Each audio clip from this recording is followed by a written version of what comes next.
మళ్ళీ ఒకసారి చెప్తానేనండి. ఈ 2025 సంవత్సరంలో క్రిస్మస్ స్పెషల్ మెసేజ్లో చివరిదండి ఇది. ఇక మీకు సాయంకాలం నుంచి న్యూ ఇయర్ మెసేజ్లు స్టార్ట్ అవుతాయి. చివరి మెసేజ్ ఇది. ఈ సంవత్సరానికి కొంచెం జాగ్రత్తగా వినండి.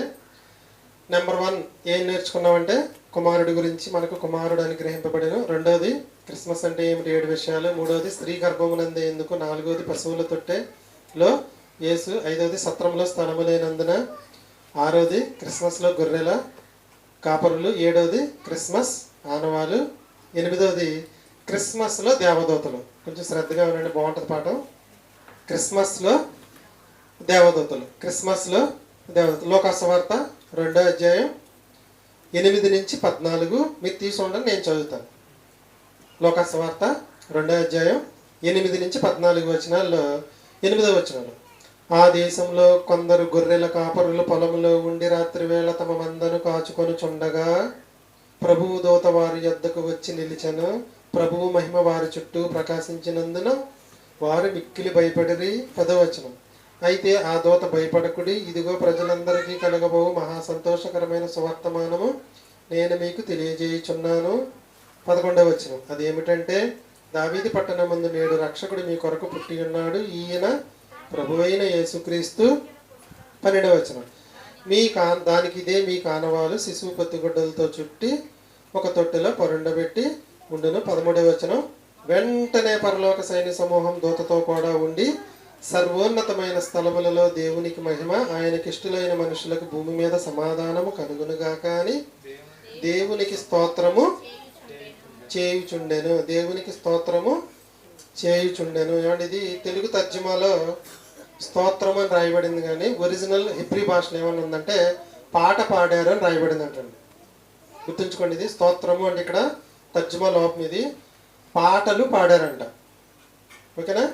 దేవదూతలు దిగి వచ్చి ఏం చేశారు, క్రీస్తు జన్మించిన సమయంలో పాటలు పాడారు. స్తోత్రము అని ఉంది హిబ్రీ బైబిల్. పాట పాడారు అని ఉంది తర్జుమాలో. ఇలా వచ్చింది. పాఠం పేరేంటంటే క్రిస్మస్లో దేవదూతలు. అసలు దేవదూతల గురించి మనకు తెలియాలి. గొర్రెల కాపరుల గురించి ఎలా తెలుసుకున్నామో దేవదూతల గురించి కూడా మనం తెలుసుకోవాలి. దేవదూతల గురించి మనకి న్యాయాధిపతుల గ్రంథం 13వ అధ్యాయం, కొంచెం శ్రద్ధగా వినాలండి, లేకపోతే అర్థం అవ్వదు. న్యాయాధిపతుల గ్రంథం 13వ అధ్యాయం, తీయగలిగిన వాళ్ళందరూ తీయండి. న్యాయాధిపతుల గ్రంథం. దేవదూతల గురించి మనం చరిత్ర తెలుసుకుంటున్నాం. దేవదూతల గురించి చరిత్ర. న్యాయాధిపతుల గ్రంథం 13వ అధ్యాయం 2 నుంచి 21 వచనాలు. ఆ కాలమున దాను వంశస్థుడును, మనోహ కాదండి, మనోహేనా సరిగ్గా చదవండి. పేరు సరిగ్గా చదవమంటున్నా నేను. మానోహ అండి, చచ్చిపోయానండి. మనోహ అని ఫోను యాప్లో సెట్ చేసి తలకాయ బాధేసుకున్నా. బైబిల్లో ఎక్కడ లేదని చూపించింది. ఏని అడిగితే మా కాదమ్మా, అది మా అని చెప్పింది నాకు. అమ్మయ్య అనుకున్నా. గుర్తుంచుకోండి, మనోహ కాదండి, గుర్తుంచుకోండి. మానోహ అని ఒకడుండెను, అతని భార్య గొడ్రాలే, కానుపు లేక ఉండెను. అంత చదవద్దండి. 3వ వచనం గుర్తుంచుకోండి. ఇప్పుడు చరిత్ర అర్థమైంది. మానోహ ఉన్నాడు, అతని భార్య ఉంది, వాళ్ళకి పిల్లలు లేరు. వారి యొద్దకు 3వ వచనం న్యాయాధిపతుల గ్రంథం 13వ అధ్యాయం 3వ వచనం, యెహోవా దూత ప్రత్యక్షమై, ఇదిగో నీవు గొడ్రాలవు, కానుపు లేకపోయాను, అయితే నీవు గర్భవతివై కుమారుని కందు అని చెప్పింది. అలానే జరిగింది. ఇంకంతా మీరు చదువుకుంటే 13వ అధ్యాయం ఇంటికి వెళ్ళిన తర్వాత చదువుకుంటే, తర్వాత భార్య ఏమంటుందంటే భర్త దగ్గరికి వచ్చి చెప్పింది. మళ్ళీ ఇద్దరు కలిసి మళ్ళీ ప్రార్థన చేస్తే మళ్ళీ దూత వస్తుంది, పుడతాడని చెప్తారు.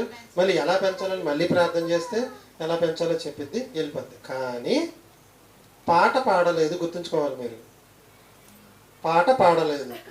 ఇంకా మీకు అంత చరిత్ర వద్దు, కొత్త నిబంధనలకు వచ్చేది. లోకాసువార్త 1వ అధ్యాయం 10వ వచనం. ఇక్కడ కూడా చూడండి, లోకాసువార్త 1వ అధ్యాయం 10వ వచనం. లోకాసువార్త 1వ అధ్యాయం 10వ వచనం. ప్రజల సమూహం అంతయు వెలుపల ప్రార్థన చేయుచుండగా ప్రభువు దూత ఎవరండి ఈ సందర్భం? బాప్తిస్మం ఇచ్చి యోహాను గారి తండ్రి యాజక ధర్మం తరపున యాజకత్వం చేస్తున్నాడు లోన. చూడండి, ప్రభువు దూత జకర్యాకు కుడివైపున నిలిచి 13వ వచనం చూడండి, నీ భార్య కుమారుణ్ణి కంటుందని చెప్పాడు. 19వ వచనంలో ఎవరో చెప్తుంది చూడండి. 19వ వచనంలో దూత నేను దేవుని సముఖమునందు గబ్రియేలును అంటే జకర్యా దగ్గరికి వచ్చింది ఎవరు? గబ్రియేల్ దేవదూత. మరియ దగ్గరికి వచ్చింది ఎవరు? చెప్పండి, మరియ దగ్గరికి వచ్చింది ఎవరండి? మీకు తెలుసుగా, నేను దేవుని ఎదుట నిలిచి గాబ్రియేల్ అని రాయబడింది, కిందకి చదివితే వస్తుంది మీకు. జకర్యా దగ్గరికి వచ్చింది గబ్రియేలే. మరి న్యాయాధిపతులు వచ్చింది కూడా గబ్రియేల్ అని మనకు అనుకొచ్చింది. సమాచారం తీసుకొచ్చే దూత ఇది పాత నిబంధనలో అసంపూర్ణంగా రాయబడింది. ఇప్పుడు న్యాయాధిపతులు మానోహ భార్య దగ్గరికి వచ్చింది దేవదూత, పాట పాడలేదు. జకర్యా దగ్గరికి వచ్చింది మీకు పిల్లడు పడతాడని చెప్పింది, పాట పాడలే. అవునా? మరలా జకర్యా భార్యకు 6వ నెలలో మళ్ళీ ఎవరి దగ్గరికి వచ్చిందా దూత? అదే గాబ్రియేల్ దూత. లోకాసువార్త చూడండి 26వ వచనం. లోకాసువార్త 1వ అధ్యాయం 26వ వచనం. ఏ 6వ నెలలో అంటే ఎలిజబెత్ యొక్క 6వ నెలలో గబ్రియేల్ అనే దేవదూత. చూసారా, అక్కడ కూడా గబ్రియేల్ అని దేవదూత, ఇక్కడ కూడా గబ్రియేల్ అని దేవదూత. గలిలయలోని నజరేతను ఊరిలో దావీదు వంశస్థుడైన యోసేపు అను ఒక పురుషునికి ప్రదానము చేయబడిన కన్యక యొద్దకు దేవుని చేత పంపబడిను. ఆ కన్యక పేరు మరియ. ఇక్కడ కూడా మానోహ దగ్గర కానీ ఎలిజబెత్ దగ్గర కానీ యేసు తల్లి మరియ దగ్గర కానీ వచ్చింది 3 సందర్భాల్లో వచ్చింది కూడా దూతే గాని పాట పాడలేదు. 3 సందర్భాల్లో పాట పాడలా. కానీ యేసుక్రీస్తు పుట్టినప్పుడు మాత్రమే వీళ్ళు వచ్చి మేము పరలోకం నుంచి సైన్య సమూహంలాగా వచ్చి యేసుక్రీస్తు దగ్గర పాట పాడారు. అది మనం తెలుసుకోవటం. క్రిస్మస్లో దేవదూతల పాత్ర. ఈ 3 సందర్భాల్లో వచ్చిన దూత పాట పాడలేదు. కానీ దేవుని దూతలు భూమి మీదకు వచ్చి పాటలు పాడిన సందర్భాలు మనకు 2 కనపడతాయండి. దేవదూతలు మనకి అబ్రహాం సందర్భాలు చాలాసార్లు వచ్చారు. నేను మీకు సింపుల్గా చూపించాను. ఎప్పుడు కూడా పాటలు పాడలా. భూమి మీదకి దేవదూతలు వచ్చి సుమారు ఖచ్చితంగా చూసుకుంటే 2 చోట్ల పాటలు పాడారు. మొదటిది అని ఐడియా ఉందా? ఇప్పుడు ఒకటి చెప్పేసాను ఆల్రెడీ. ఎక్కడ లోకాసువార్త యేసుక్రీస్తు పుట్టినప్పుడు పాటలు పాడారు. 2 చూసుకోండి, యోబు గ్రంథం. అంటే యోబు గ్రంథం ఎవరు చదవలేదు ఇంకా 3 రోజుల్లో పరీక్ష. 38వ అధ్యాయం 7వ వచనం. యోబు గ్రంథం 38వ అధ్యాయం 7వ వచనం. యోబు గ్రంథం. నేను చెప్పేది ఏంటంటే దేవదూతలు భూమి మీదకు వచ్చి పాటలు పాడిన సందర్భాలు మనకి 2 బైబిల్లో కనబడతాయి. మొదటిది పాత నిబంధనలో యోబు గ్రంథం 38వ అధ్యాయం 7వ వచనం. ఉదయ నక్షత్రములన్నా దేవదూతలన్నా ఒకటే. ఉదయ నక్షత్రములన్నా దేవదూతలన్నా ఒకటే. దేవదూతలు ఏకముగా కూడి పాడినప్పుడు దేవదూతలందరూ చూసి మళ్ళీ రాయబడింది. దేవదూతలందరూ ఆనందించి జయధ్వనులు చేసినప్పుడు ఇక్కడ ఏం చేశారు దేవదూతలు? ఏం చేశారు? చూసుకో, మళ్ళీ ఒకసారి చూడండి. మొదటి నుంచి 38వ అధ్యాయం 7వ వచనం మళ్ళీ ఒకసారి చూడాలి అందరూ. ఉదయ నక్షత్రం తీసి దేవదూతలను పెట్టుకున్నారు. దేవదూతలు ఏకముగా కూడి పాడినప్పుడు భూమి మీదకి వచ్చారు, పాట పాడారు. ఎప్పుడు పాట పాడారు? మొదటి సందర్భం భూమికి పునాది వేసినప్పుడు దేవదూతలందరూ కూడా భూమి మీదకి వచ్చి పాట పాడారు. రెండో సందర్భం లోకాసువార్త 2వ అధ్యాయం 14వ వచనం. క్రీస్తు జన్మించినప్పుడు.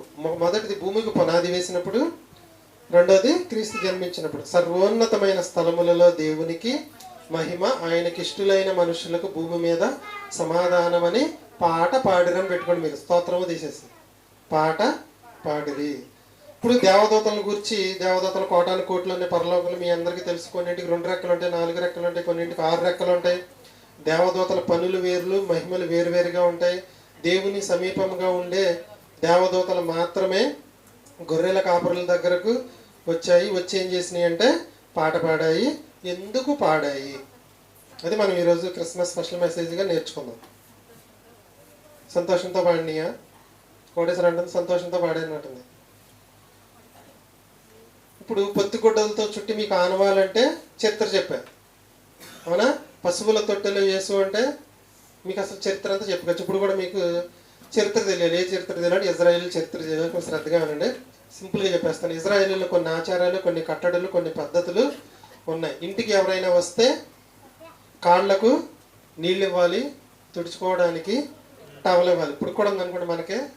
అదంతా మీకు లోకసువార్త 7వ అధ్యాయం 44, 45 వచనాల్లో ఉంటుంది. పరిసయ్యుల్లో ఒకడు తనతో కూడా భోజనానికి రమ్మంటే యేసుక్రీస్తు వెళ్తే ఒక స్త్రీ ఏమో తల వెంట్రుకలతో అత్తరుతో కాళ్ళు కడిగి తల వెంట్రుకలతో తుడిచి వచ్చిన దగ్గర నుంచి ముద్దాడుతా ఉందని చెప్తాడు. నువ్వు కాళ్ళు కడుక్కోవడానికి నీళ్ళు ఇవ్వలేదు, టవల్ ఇవ్వలేదు, ముద్దు కూడా పెట్టుకోలేదని చెప్తాడు యేసుక్రీస్తు. అంటే ఇజ్రాయేలీలో ఉన్న ఆచారం ఏంటంటే ఇంటికి ఎవరైనా వస్తే కడుక్కోవడానికి నీళ్ళు ఇవ్వాలి, తుడుచుకోవడానికి టవల్ ఇవ్వాలి, ముద్దు పెట్టుకోవాలి. ఈ అలవాటు ఆచారం ఎవరిలో ఉందంటే ఇజ్రాయేల్. ఇలాంటి ఆచారమే ఒక ఆచారం ఏంటంటే కోడలికి బిడ్డ పుట్టిన తర్వాత అత్తింటి వారి నుంచి కొందరు మనుషులు అమ్మాయి దగ్గరకు వచ్చి కొన్ని స్తుతి పాటలు పాడే ఆచారం ఉంది ఇజ్రాయేలీలో. గుర్తుంచుకోండి మీరు, ఇజ్రాయేలీలో కోడలికి బిడ్డ పుట్టింది, ఆడవనాడు మగనవాడండి. అత్తింటి కాడి నుంచి కొంతమంది కోడల దగ్గరికి వెళ్ళి కొన్ని పాటలు పాడి ఇంటికి వచ్చేవాళ్ళు. ఇప్పుడు పెళ్ళిలో మనం పాటలు పాడలేం కాబట్టి ఏం చేస్తాం? మనుషులు పెట్టుకుంటాం, అంతే కదా. డ్రమ్స్ మనం కొట్టలేం కాబట్టి మనుషులు పెట్టుకుంటాం. అందరికీ మనం వండలేం కాబట్టి మనుషులు పెట్టుకుంటాం. అలాగే ఇజ్రాయేలీల్లో పాటలు వాళ్ళకి రావనుకోండి, డబ్బులు ఇచ్చి పాటలు పాడేవాళ్ళు తీసుకెళ్ళేవాళ్ళు అనమాట. ఎలాగన్నా అవనివ్వండి, ఆచారం ఏంటంటే బిడ్డ పుట్టినప్పుడు కోడలికి అత్తింటి కాడి నుంచి కోడల దగ్గరకు వెళ్ళి పాటలు పాడి వచ్చే సాంప్రదాయం అనేది ఇజ్రాయేల్ జనాంగంలో ఆచారంగా ఉంది. మనందరికీ తెలిసిన పాట కూడా చెప్పండి, పుట్టినరోజు పాట. ప్రపంచం అంతా ఒకటే పాట, కానీ చివరిలో పేరు మారుతుంది, అంతే కదా. ఎవరు హ్యాపీ బర్త్డే అయితే మ్యారేజ్ డే కూడా ఒకటే పాట అందరికీ, wish you happy marriage day. చివరిలో ఏం మారుతుంది అంటే పేరు మారుతుంది. కానీ పుట్టిన బిడ్డకు కానుకలు సమర్పించి తిరిగి ఇంటికి వచ్చేవాళ్ళు. ఈ ఆచారం, ఈ కట్టడ ఇజ్రాయేలీల్లో ఉంది. పాటలు పాడడానికి డబ్బులు ఇచ్చి కూడా ఏర్పాటు చేసుకుని మనుషుల చేత పాటలు పాడించుకునేవాళ్ళు. కాబట్టి దావీదు పట్టణమందు పుట్టిన యేసు దగ్గరకు పరలోకము నుంచి దూతలు సైన్య సమూహము దిగి వచ్చి పాట పాడారు, తిరిగి వెళ్ళారు. ఇందుకే ఈయన ఎక్కడి నుంచి వచ్చాడు?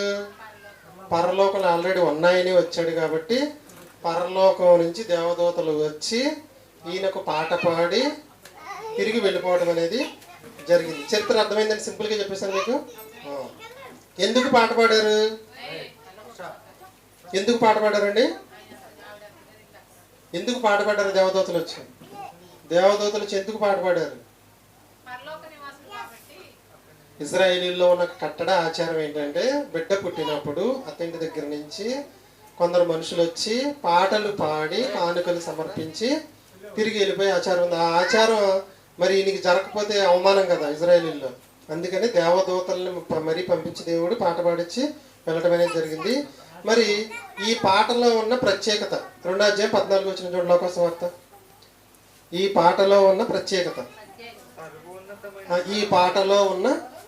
2వ అధ్యాయం 14 వచనం. సర్వోన్నతమైన స్థలములలో దేవునికి మహిమ, ఆయనకిష్టులైన మనుషులకు భూమి మీద సమాధానము కలుగునుగాక అని దేవునికి పాటలు పాడిరి. ఇక్కడ 2 ప్లేసుల గురించి చెప్తున్నారు. సర్వోన్నతమైన స్థలములు, భూమి అని చెప్పారు. మరి సర్వోన్నతమైన స్థలములు అంటే పరలోకంగా ఇంకేమైనా ఉన్నాయండి? ఉన్నట్టుగానే ఉన్నాయి మనకి అక్కడ, అంతేనా? సర్వోన్నతమైన అంతా గొడవ లేకుండా పరలోకములో దేవునికి మహిమయు, భూమి మీద మనుషులకు సమాధానం అంటే సరిపోద్ది. ఇక్కడ ఏం చెప్తున్నారు వీళ్ళు? సర్వోన్నతమైన స్థలములలో పరలోకము నుండి భూలోకానికి దిగి వచ్చిన యేసు దగ్గరకు పరలోకము నుంచి వచ్చి పాట పాడి వెళ్ళారు. ఇజ్రాయేలీలు ఈ ఆచారం ప్రకారం పాడారు. మానవులందరి కోసం పరలోకం నుండి దేవుని కుమారుడు దిగి వచ్చి ఉన్నాడు. పాటలు వీరు సందర్భానుసారంగా పాడారు. ఏంటంటే సందర్భానుసారంగా కొన్ని పాటలు పెళ్లి పాటలు ఉంటాయి, కొన్ని పాటలు చావు పాటలు ఉంటాయి. చావు దగ్గరికి వెళ్ళి పెళ్లి ప్రసంగం చేయకూడదు, పెళ్లి దగ్గరికి వెళ్ళి చావు ప్రసంగం కూడా చేయకూడదు. మనకి బైబిల్ గ్రంథంలో ఇద్దరు పుట్టినరోజులు చేసుకున్నారు. మీకు తెలుసు ఎవరు? బైబిల్ గ్రంథం మొత్తంలో ఇద్దరు పుట్టినరోజులు చేసుకున్నారు. ఎవరంటే హేరోదు, ఫరో. మరి మనకి పుట్టినరోజులు ఉన్నాయంటే లేవు. మరి యేసుక్రీస్తుకి పుట్టినరోజు ఎందుకు చేస్తున్నారు అంటారు జనాలు. ఎందుకు యేసుక్రీస్తు పుట్టినరోజు ఎవరో చేయట్లేదండి. ఏం చేస్తున్నారు? క్రిస్మస్ అంటే మీకు చెప్పాను మొదటి వర్తమానంలో. క్రిస్మస్ అంటే క్రీస్తుని ఆరాధించుట, క్రైస్ట్ మస్. అందుకని మనం క్రీస్తు జయంతి అనం. అందుకని మనం క్రిస్మస్ ఎన్ని రోజులు చేస్తారు పండుగ? సంక్రాంతి 4 రోజులు చేసినట్లుగా నెలంతా క్రిస్మస్ నెల అంటారు. నెలంతా కూడా ఆరాధిస్తూనే ఉంటాం. ఇప్పటికీ చాలామందికి ఉన్న డౌట్ ఏంటంటే యేసు జన్మదినం ఇప్పుడు. మీకు పాటలోంచి డైవర్ట్ ఏం అవ్వలేదండి. సర్వోన్నతమైన స్థలములు అనే దానికి మీకు వివరణ ఇవ్వడానికి కొంచెం ఇన్ఫర్మేషన్ ఇస్తున్నాను. ఏంటంటే ముందు జన్మదినం గురించి ఆలోచిద్దాం.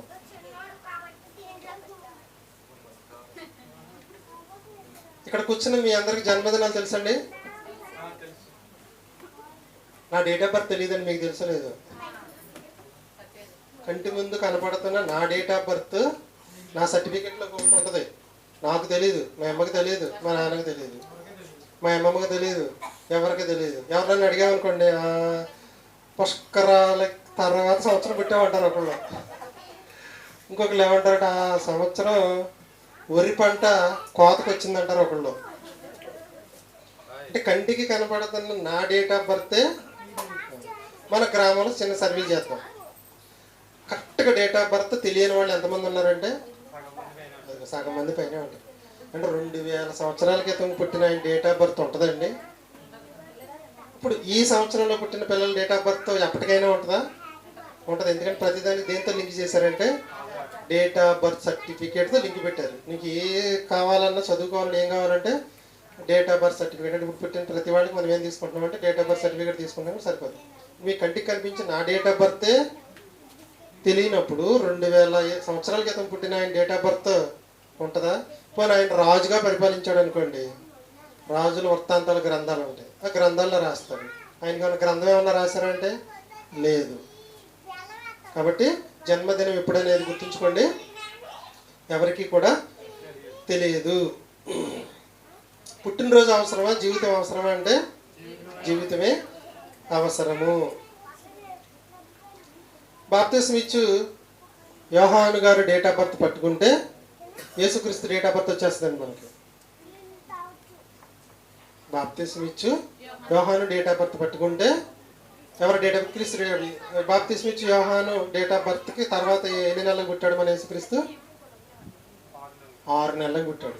మరి బాప్తిస్మం యేసుక్రీస్తు జన్మదినమే కనుక్కోలేని మనం ఆయన ముందు పుట్టిన బాప్తిస్మం ఇచ్చు యోహాను జన్మదినం కష్టమా? అది కూడా మనకి సాధ్యం కాదు. ఇజ్రాయేలీల్లో హిబ్రూ క్యాలెండర్లు మొత్తం 12 నెలలు ఉంటాయి. 12 నెలలు వాళ్ళు లీప్ సంవత్సరం అయితే 13 నెలలు ఉంటాయి. 12 నెలలని 24 తరగతులుగా విభజిస్తారు. ఒక్కొక్క తరగతిలో 15 రోజులు ఉంటాయి. ఈయన యాజక ధర్మం చొప్పున అబియా తరగతులు ఎవరు? జకరియా గారు. సుమారు జూలై ఆగస్ట్ వస్తుందంటండి. వారు 12 నెలలు 24 తరగతులు పెట్టుకున్నారు కాబట్టి యాజకత్వంలో 8వ తరగతిలో అంటే 15 రోజుల తర్వాత నుంచి అబియా తరగతిలో అప్పటి నుంచి 6 నెలలు అంటే సుమారుగా ఏమొస్తుందని తేల్చారంటే 6 నెలలని తేల్చారు. ఇప్పుడంటే ఏదో మనం బైబిల్ పట్టుకున్నాం కానీ ఈ బైబిల్లో 66 పుస్తకాలు ఒక వరుస క్రమంలో పట్టడానికి ఎవరు కూర్చున్నారండి? బైబిల్ పండితులందరూ కూర్చుని ఏది ముందు పెట్టాలి, ఏది వెనక పెట్టాలి, యోబు గ్రంథం ముందు రాయబడినప్పటికీ ముందు పెట్టచ్చా పెట్టకూడదా అన్నీ ఆలోచించి దాన్ని ఏం చేశారంటే గ్రంథాల ముందు విభజించారు. పాత నిబంధన విడిగా చేస్తారు, కొత్త నిబంధన విడిగా చేస్తారు. మళ్ళీ కొత్త నిబంధనని 5 భాగాలుగా విభజించారు, పాత నిబంధనని 5 భాగాలు. చరిత్ర గ్రంథాలు ఏంటి ఒక వరుసలో పెట్టారు.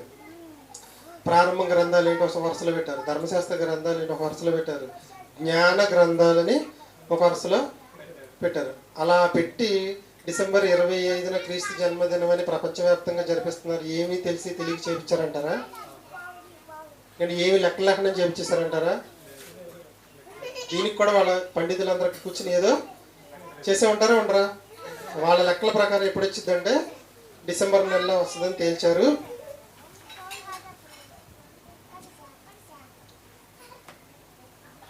ఇప్పుడు మనం దేని గురించి నేర్చుకుంటే ఇక్కడికి వచ్చామంటే దేవదూతలు ఎందుకు పాటలు పాడారో కూడా చెప్పేశారు. దేవదూతలు పాడిన పాట ఏంటంటే సర్వోన్నతమైన స్థలములలో దేవునికి మహిమ, ఆయనకి ఇష్టలైన మనుషులకు భూమి మీద సమాధానం. అసలు ఎందుకు సర్వోన్నతమైన స్థలముల్లో సర్వోన్నతమైన స్థలములు ఏంటో ముందుకెళ్ళడానికి మీకు తెలుస్తుంది. సర్వోన్నతమైన స్థలముల్లో మహిమ అని ఎందుకన్నారు? సర్వోన్నతమైన స్థలముల్లో మహిమ అని ఎందుకన్నారంటే దేవదూతలన్నీ కోటాను కోట్లు ఉన్నాయి, కానీ వాళ్ళ జీవితంలో చిన్న డౌట్ అనేది అలాగే ఉండిపోయిందంట.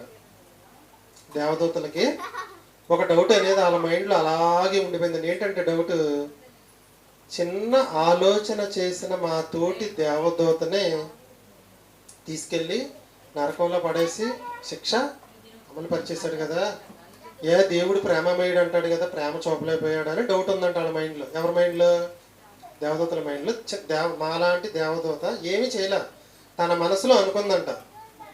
అనుకుంటే ఏం చేశాడు? వెంటనే తీసుకెళ్ళి పాతాళంలో నరకంలో ఒక మూలకు తోసేసి శిక్ష ఇస్తాడు. మళ్ళీ ఈ లోకానికి వచ్చే జీవించే అవకాశం లేకుండా చేశాడు. మరి దేవుడికి ప్రేమ ఉందంటారా? ప్రేమ ఉంటే ఈ పని ఏంటనే డౌట్ ఉందంట దేవదూతలకి. తర్వాత సృష్టిని చేసిన తర్వాత ఆదాము అమలు చేశాడు.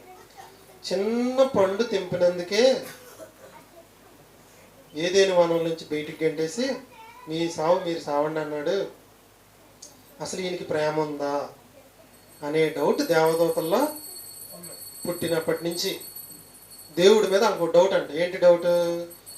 దేవుడు ప్రేమమయుడు పరిశుద్ధుడని మనం పాడుతున్నామే కానీ ఆయన ప్రేమను మేము ఎప్పటి వరకు చూడలేదు అనే డౌట్ వాళ్ళలో ఉందంట.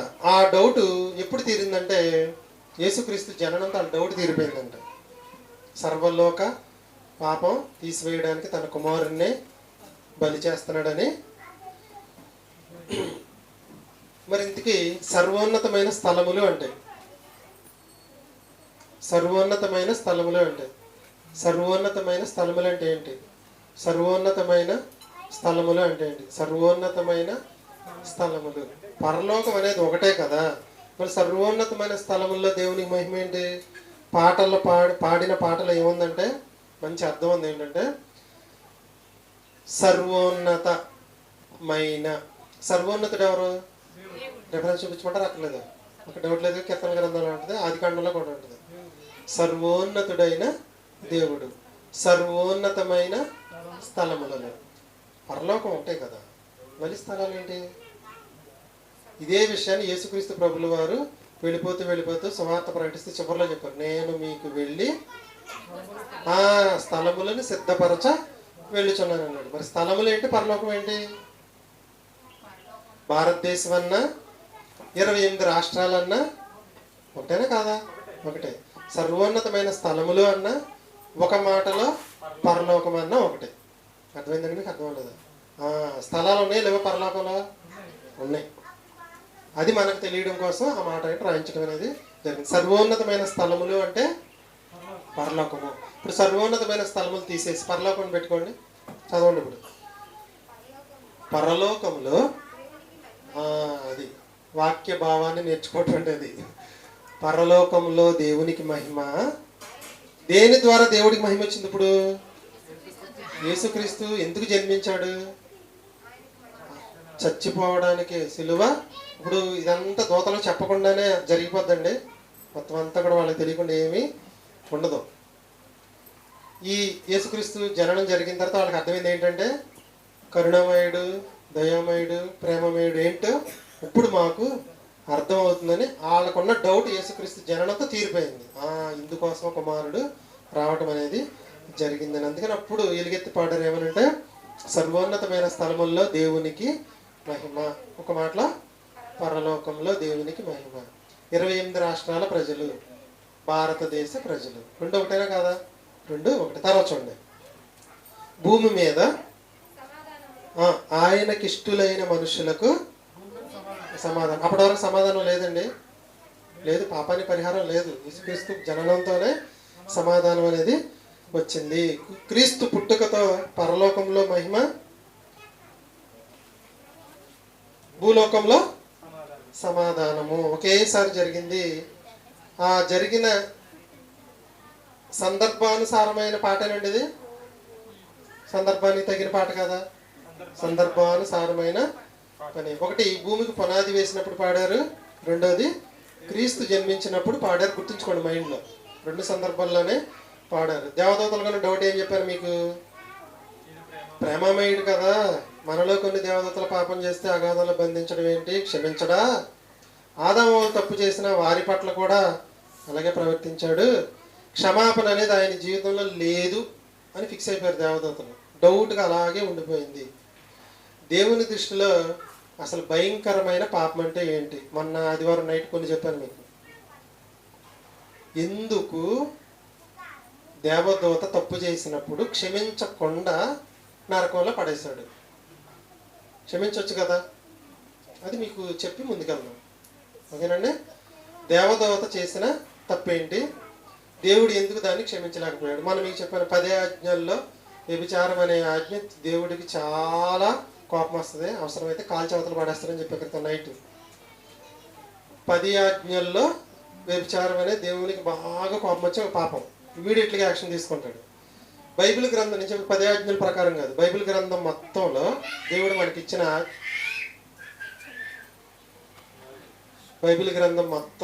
దేవుడు మనకిచ్చిన ఆజ్ఞల మొత్తంలో ఏ ఆజ్ఞ మీరితే దేవుడు క్షమించడం. వ్యభిచారం అనేది మన ఆదివారం అయిపోయింది, అంతకు మించి చెప్తున్నాను మీకు. 10 ఆజ్ఞల్లో దేవుడు బాగా సీరియస్ అయ్యేది వ్యభిచారం. నేను బైబిల్ మొత్తం ఉన్న ఆజ్ఞలన్నిటిలో ఏ ఆజ్ఞ మీరితే దేవుడు క్షమించడం. ఓకేనా? ఏ ఆజ్ఞ మీరితే దేవుడు క్షమించకుండా ఉంటాడు. దేవదూతల కన్నా డౌట్ కూడా మీకు ఇప్పుడు క్లియర్ అయిపోద్దండి. కీర్తనల గ్రంథం చూడండి. టోటల్ బైబిల్ ఆజ్ఞల ప్రకారం చూస్తే దేవుని దృష్టిలో భయంకరమైన పాపము ఏమిటి? కీర్తనల గ్రంథం 101వ అధ్యాయం 5వ వచనం. కీర్తనల గ్రంథం 101వ అధ్యాయం 5వ వచనం చూడాలి. కీర్తనల గ్రంథం 101వ అధ్యాయం 5వ వచనం, 2వ భాగం, సగం నుంచి ఉంటుంది చూడండి. అంటే అండర్లైన్ చేసుకోండి, అవసరమైతే రాసుకోండి, 50-60 సార్లు రాసుకోండి, బాగా మైండ్లో గుర్తుండాలండి ఈ వచనం, ఈ మాట. చెప్పండి. అహంకార దృష్టి గలవారిని, గర్వించిన హృదయము గలవారిని నేను సహించను. ఎందుకు దేవదూతను దేవుడు క్షమించలేదు అంటే ఇదేనండి. దేవదూత చేసిన పాపం ఏంటంటే అహంకార దృష్టి గలవారిని, గర్వించిన హృదయము గలవారిని నేను క్షమించను. యెషయా గ్రంథం 14:12 చూడండి. యెషయా గ్రంథం దేవుని దృష్టిలో భయంకరమైన పాపము ఏమిటి? యెషయా గ్రంథం 14వ అధ్యాయం 12వ వచనం. తేజో నక్షత్రమా అన్న దేవదూత నోటనా?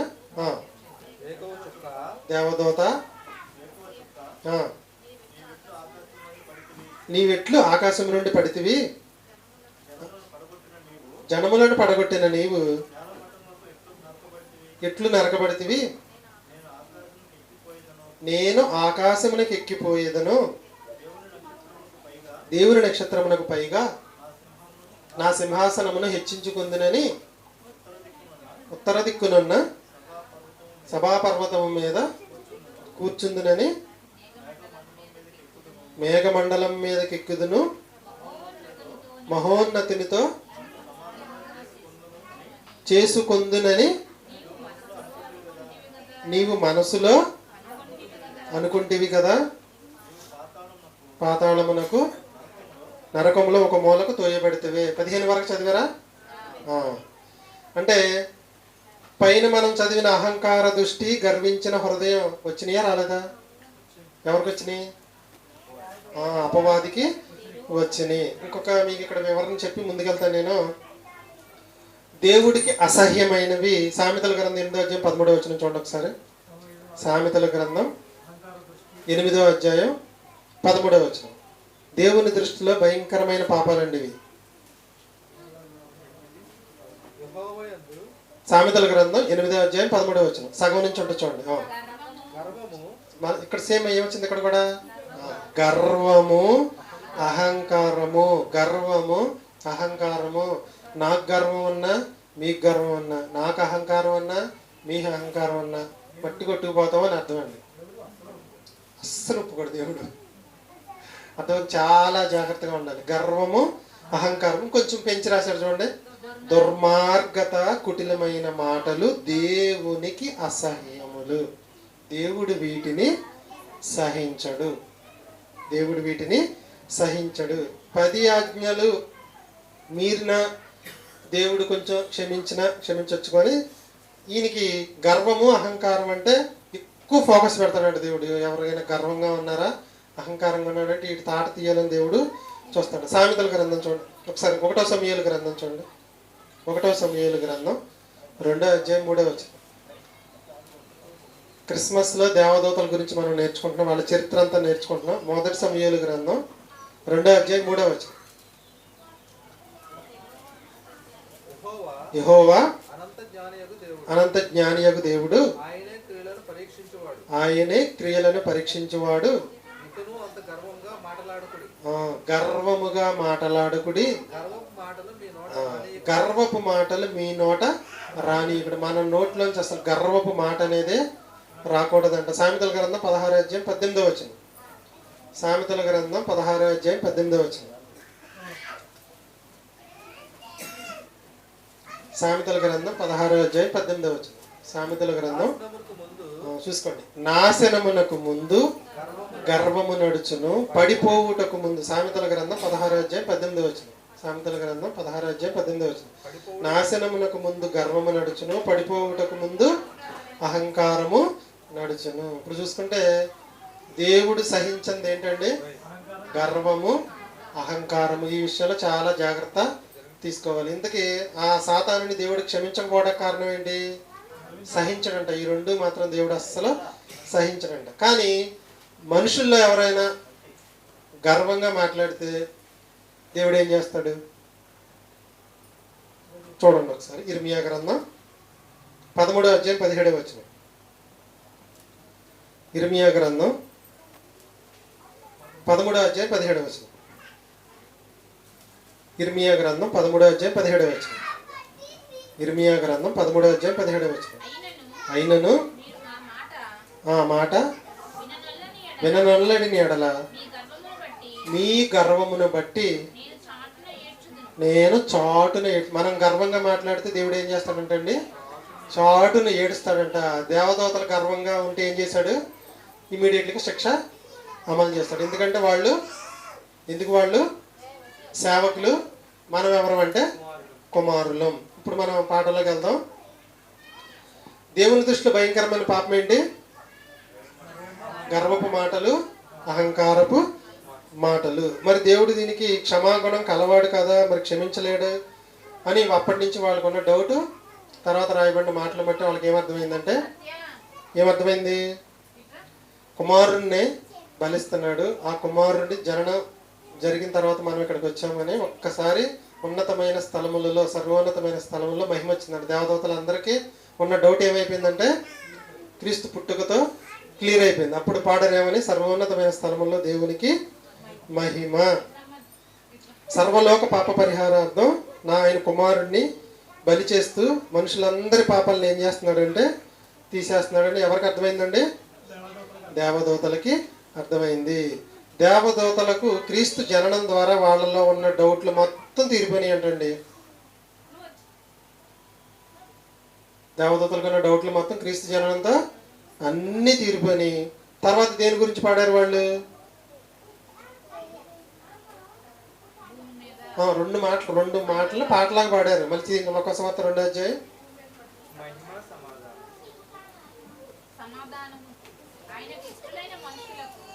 ఆయనకి ఇష్టలైన మనుషులకు భూమి మీద సమాధానము కలుగును గాక. పునాది రాయి వేసినప్పుడు భూమికి జయధ్వనులు చేశారు. కుమారుడు పుట్టినప్పుడు మరలా స్తోత్రం అనేది చేశారు. కాలం సంపూర్ణం అయిన తర్వాత ఆయన వచ్చాడు. ఆయన మరణం ద్వారా లోకానికి ఏం రాబోతుందంటే క్షమాపణ ఇచ్చాడు. అందరి పాపం నిమిత్తం కుమారుణ్ణి బలి చేయబోతున్నాడు అని అర్థమైన తర్వాత దూతలు దేవుని దగ్గర నుంచి వచ్చి పాడిన పాటే ఒకసారి చదవండి. సర్వోన్నతమైన స్థలములలో దేవునికి మహిమ, అంటే పరలోకంలో మహిమ, భూమి మీద ఆయనకి ఇష్టలైన మనుషులకు సమాధానం. సమాధానం అంటే అర్థం ఏంటండి? పరలోక ప్రాప్తి అనేది ఎవరి ద్వారా వస్తుందంటే ఈ పుట్టిన కుమారుడి ద్వారానే భూమి మీద ఉన్న మనుషులందరికీ పరలోక ప్రాప్తి అనేది వస్తుంది. అర్థమైందండి? 4 ప్రశ్నలు అడిగితే చెప్పండి. క్రిస్మస్లో దేవదూతల పాత్ర. దేవదూతలు వచ్చి ఎందుకు పాట పాడండి? ఇది ఇజ్రాయేలీల ఆచారం. యోసేపు గారి ఇంటి దగ్గర నుంచి కానీ లేకపోతే మరియా పుట్టింటి దగ్గర నుంచి కానీ రావాలి పాడడానికి. ఆయన అక్కడి నుంచి వచ్చాడు కాబట్టి అక్కడి నుంచి వచ్చి పాట పాడారు.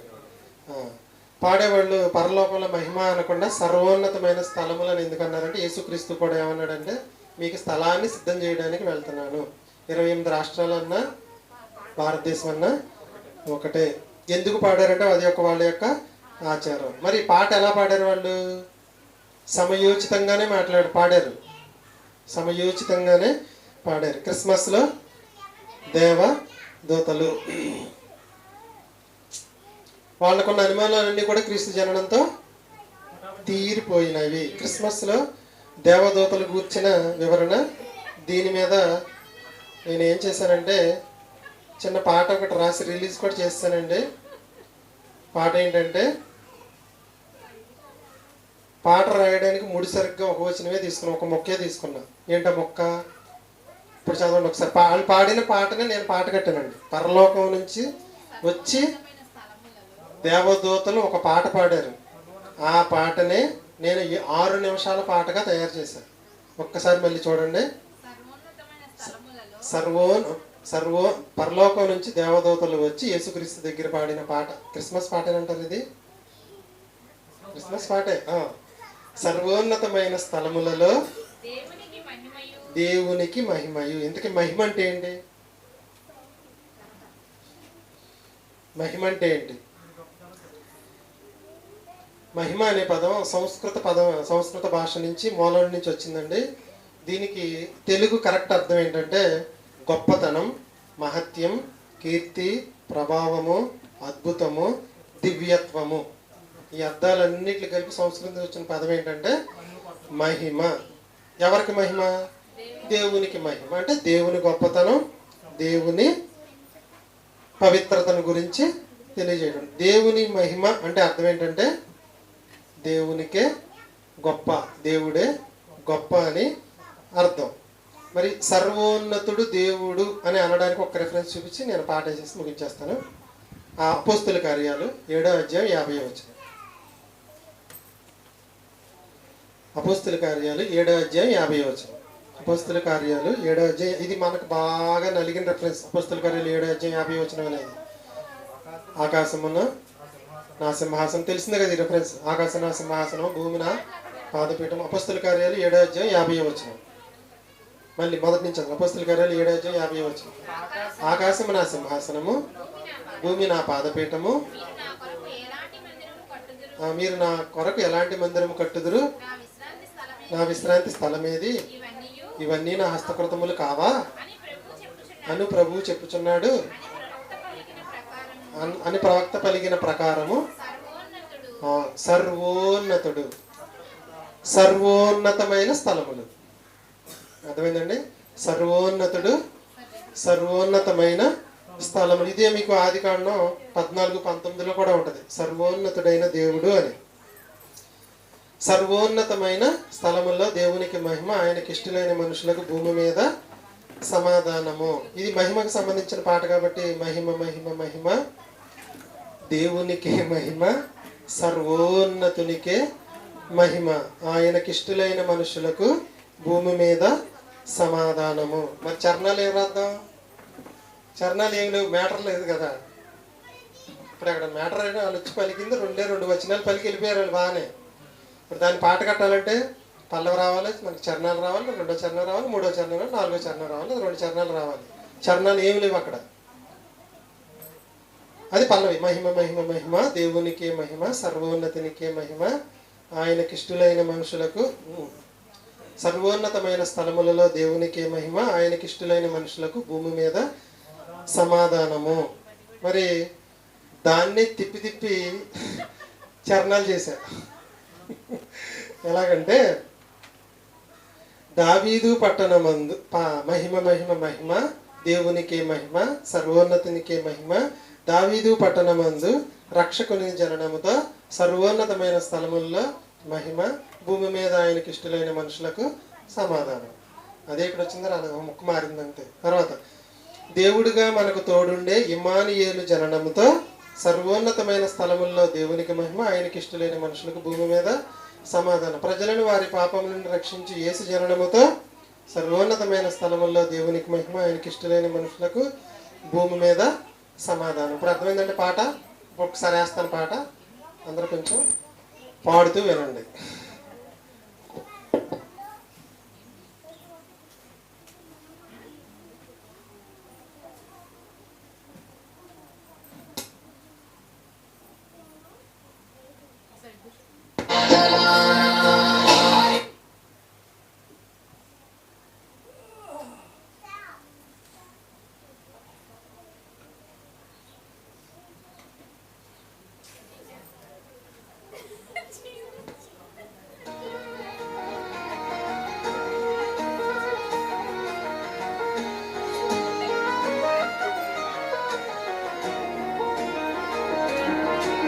మహిమ మహిమ మహిమ దేవునికే మహిమ, సర్వోన్నతునికే మహిమ. మహిమ మహిమ మహిమ దేవునికే, సర్వోన్నతునికే మహిమ. మహిమ మహిమ మహిమ సర్వోన్నతమైన స్థలములలో దేవునికే మహిమ. మహిమ మహిమ మహిమ సర్వోన్నతమైన స్థలములలో దేవునికే మహిమ. మహిమ మహిమ మహిమ దేవునికే మహిమ, సర్వోన్నతునికే మహిమ. ప్రభువైన క్రీస్తు జననముతో సర్వోన్నతమైన స్థలములలో దేవునికే మహిమ, ఆయనకి ఇష్టులైన మనుష్యులకు భూమి మీద సమాధానము. మహిమ మహిమ మహిమ దేవునికే మహిమ, సర్వోన్నతునికే మహిమ. ప్రభువైన క్రీస్తు జననముతో సర్వోన్నతమైన స్థలములలో దేవునికే మహిమ, ఆయనకి ఇష్టులైన మనుష్యులకు భూమి మీద సమాధానము. మహిమ మహిమ మహిమ దేవునికే మహిమ, సర్వోన్నతునికే మహిమ.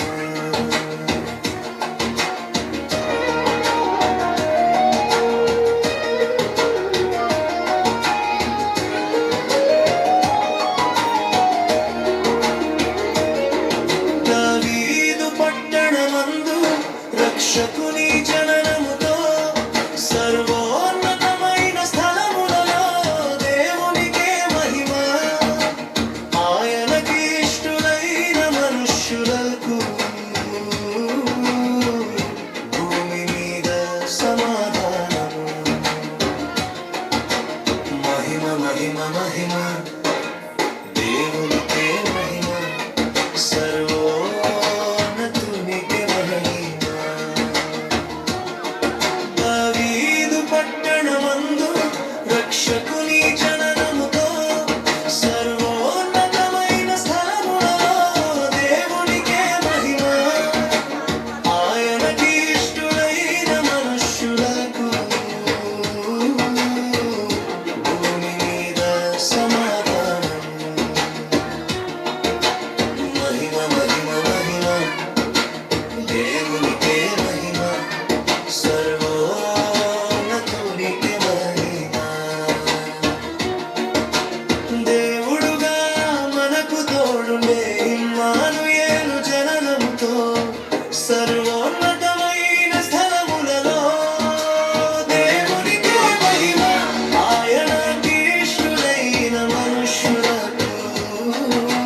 మహిమ మహిమ దేవునికే మహిమ సర్వోన్నతునికే మహిమ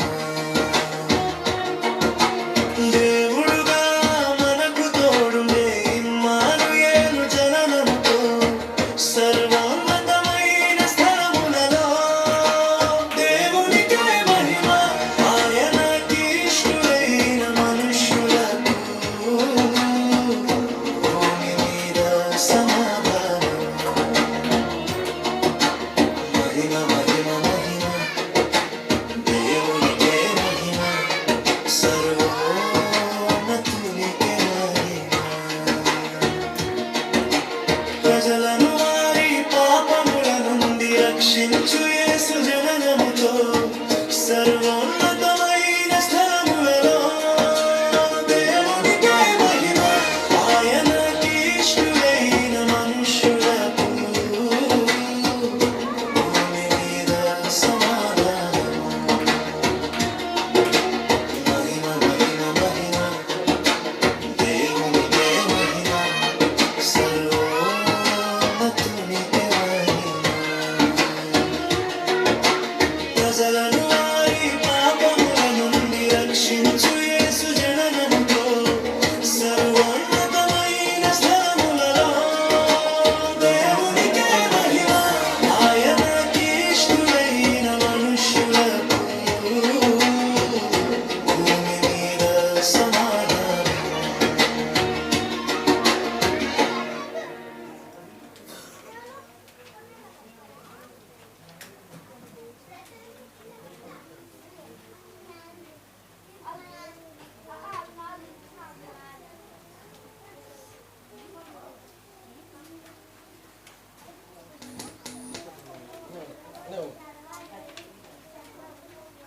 అంటే ఇప్పుడు మీరు విన్న పాట పరలోకం నుంచి దేవదూతలు వచ్చి యేసుక్రీస్తు దగ్గర పాడిన పాట అది.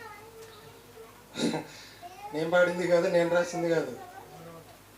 వాళ్ళ దగ్గర తీసుకొచ్చి నేను కాపీ కొట్టి మీకు వేసాను అంతే. వాళ్ళు చిన్న మొక్క పాడేసి వెళ్ళిపోయారు, దాన్ని మీకు 6 నిమిషాలు చేసి వేసాను. ఇది చాలా అద్భుతమైన పాట కాబట్టి అందరూ కూడా నేర్చేసుకోండి. మిగిలి నేర్చుకోవద్దని కాదు, ఇది దేవుని మహిమపరిచే పాట. ఎవరు దీనికి కర్త కర్మక్రియ అంటే దేవదూతలే మనకు ఆ చరణాలు అందించడం అనేది జరిగింది. ఒకసారి ప్రసాద్ ఆఫ్ చేసి ఆన్ చేయగా